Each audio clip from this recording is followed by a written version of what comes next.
Mari kita membuka Alkitab kita dari Roma pasal 2 ayat yang keempat. Hukuman Allah atas semua orang. Ayat 4, maukah engkau menganggap sepi kekayaan kemurahannya, kesabarannya, dan kelapangan hatinya? Tidakkah engkau tahu bahwa maksud kemurahan Allah ialah menuntun engkau kepada pertobatan? Bagian ini ditujukan sekali lagi kepada orang Yahudi. Di sini Paulus menunjukkan dengan tegas, dari bagian ini Paulus ingin menunjukkan dengan tegas bahwa kepada orang-orang Yahudi, mereka adalah orang-orang berdosa juga. Mereka juga adalah orang-orang berdosa sama seperti orang-orang bukan Yahudi. Jika mereka menghakimi orang-orang bukan Yahudi, sama saja mereka sedang menghakimi diri mereka sendiri. Paulus ingin memberitahu kepada mereka bahwa Allah akan menghakimi setiap orang. Itu bukan berdasarkan keturunan dan kebangsaan seseorang, melainkan sesuai dengan cara hidupnya sendiri. Ya, kalau terjemahan bahasa Indonesia masa kini mengatakan seperti ini. Ataukah kalian pandang enteng kemurahan Allah? Ataukah kalian pandang enteng kemurahan Allah? Seorang penafsir mengatakan seperti ini. Kata ini secara tepat berarti mengutuk atau sedang mengartikan bahwa mereka orang-orang Yahudi sedang menyelewengkan dan menyalahgunakannya, ya, menyalahgunakan. Mereka tidak memanfaatkannya dengan benar, mereka tidak menganggapnya sebagai sesuatu yang cocok untuk menuntun mereka kepada pertobatan.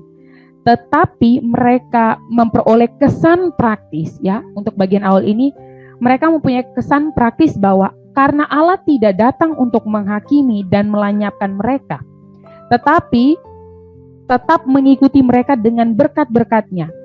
Maka ia ini menunjukkan kepada Allah tidak menganggap mereka sebagai orang berdosa, atau mereka menyimpulkan bahwa mereka tidak berdosa dan mereka sedang ada di dalam posisi aman. Inilah argumen-argumen yang biasa dipakai oleh orang-orang Yahudi untuk membenarkan diri mereka. Dan karena itu orang-orang berdosa, ya, akan terus menyalahgunakan kebaikan dan belas kasihan Allah. Oleh karena itu hari ini kita akan merenungkan firman Tuhan dengan tema kemurahan Allah atas orang berdosa. Pada saat ini kita akan melihat dari kemurahan Allah ini kita akan melihat 3 sifat Allah. Kemurahan Allah ini nyata dalam 3 sifat Allah yang akan kita sama-sama belajar untuk kita pahami dalam kehidupan kita. Yang pertama adalah kemurahan, ya, kemurahan. Van Den mengatakan begini, kekayaan kemurahan ini berasal dari bahasa Yunani yang memiliki arti yang serumpun juga dengan bahasa Inggris. Kalau dalam bahasa Inggris itu berarti banjir, kemudian dalam bahasa Belanda berarti kelimpahan. Artinya bahwa yang berlimpah-limpah ini adalah kemurahan Allah. Ia bersikap baik terhadap semua, ya, manusia ciptaannya. Ia bersedia menolongnya meskipun yang ditolong ini berdosa. Ada 2 kata yang baik yang biasa dipakai dalam bahasa Yunani untuk kata kemurahan. Ada agathos dan kretos. Kalau agathos tadi itu berbicara tentang kebaikan seseorang dalam hal menegur, disiplin, menghukum, maka kebaikan kedua yang dipakai secara hakiki yang selalu berarti kemurahan hati itu adalah kretos, ya. Yesus adalah agathos ketika ia mengusir dan marah terhadap penukar uang dan orang-orang yang berjualan di bait Allah.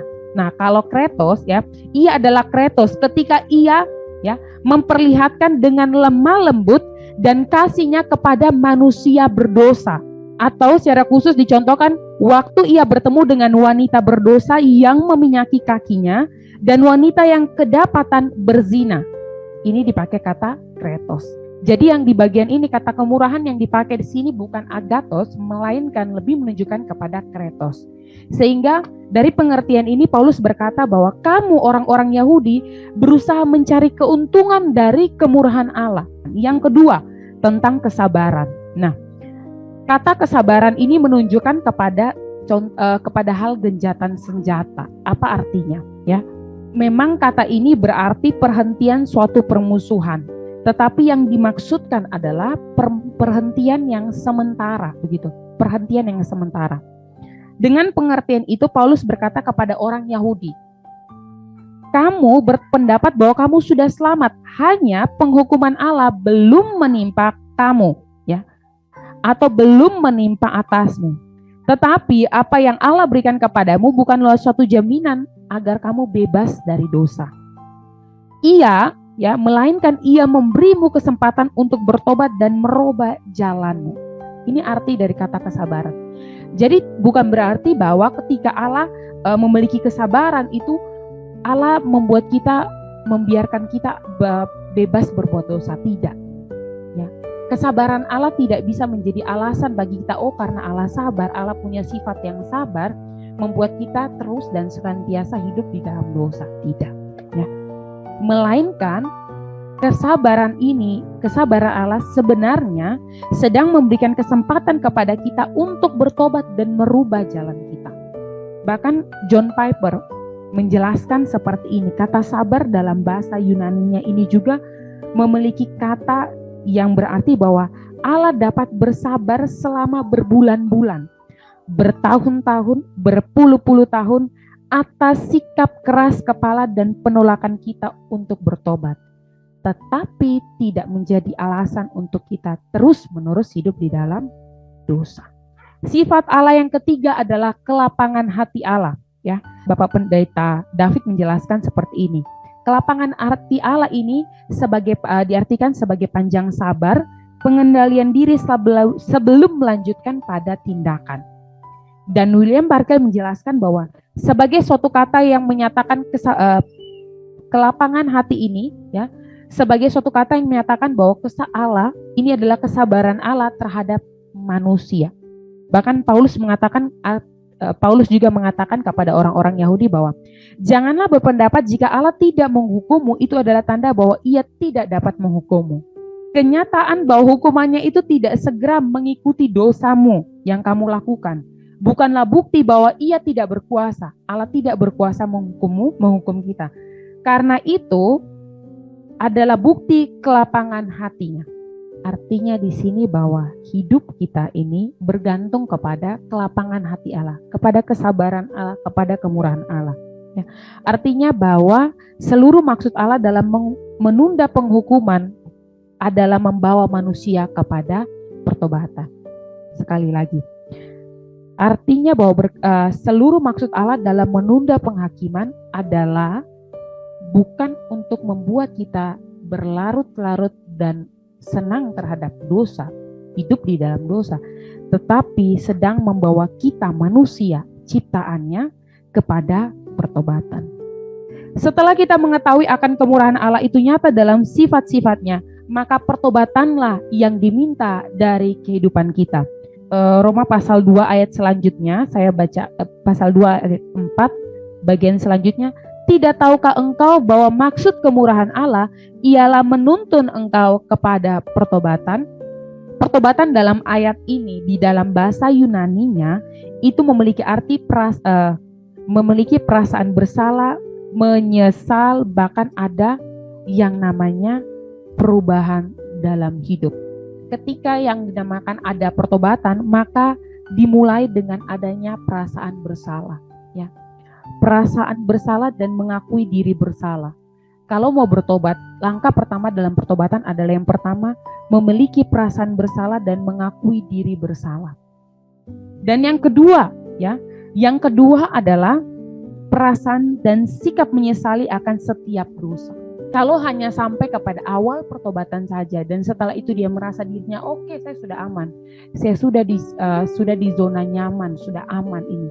Saya sudah diselamatkan, dan dia tidak akan pernah menyadari bahwa dia orang berdosa, hanya makhluk yang terbatas yang bisa saja jatuh di dalam dosa, yang memiliki banyak keterbatasan, maka mungkin saja dia bisa kembali untuk melakukan dosa. Sehingga bagian kedua ini juga penting. Sehingga masuk ke dalam bagian ketiga adalah, sikap yang ketiga adalah berubah total dan ada tindakan, ya. Berubah total ini artinya tidak hanya sampai kepada ketika bertobat saya hanya misalnya altar call, ya, sudah terima Tuhan Yesus, selesai sampai di situ. Tidak. Oh, saya tahu saya orang berdosa, selesai sampai situ. Tidak. Harus ada perubahan di dalam dirinya. Maka apa yang bisa menjadi perenungan bagi kita semua? untuk bagian firman Tuhan ini. Yang menjadi bisa kita lakukan, bisa kita pelajari dan kita ingat, kita lakukan dalam kehidupan kita. Yang pertama, ya, yang pertama adalah jangan pernah mempermainkan anugerah Allah. Jangan pernah menganggap remeh kemurahan Allah. Jangan pernah kita menganggap bahwa diri kita lebih baik daripada orang lain. Ingat, ketika Allah 3 minggu berturut-turut kita diingatkan melalui kebenaran firman Tuhan bahwa ketika orang Yahudi menganggap diri mereka adalah orang yang paling benar daripada orang-orang bukan Yahudi, mereka adalah orang-orang istimewa, bahkan mereka mendapat tempat istimewa, mereka mendapat penghukuman dengan ukuran yang berbeda, itu semua salah dikatakan oleh Paulus. Semua mereka adalah orang-orang yang dulunya berdosa. Begitu. Karena itu hari ini kita juga diingatkan bahwa kita adalah orang berdosa. Kita telah menerima karya penebusan Kristus. Kita telah menerima kemurahan Kristus. Karena itu jangan pernah kita bermain-main dengan dosa. Jangan pernah kita bermain-main dengan dosa. Mari kita memberikan diri kita untuk senantiasa dituntun dan hidup di dalam pertobatan yang sungguh.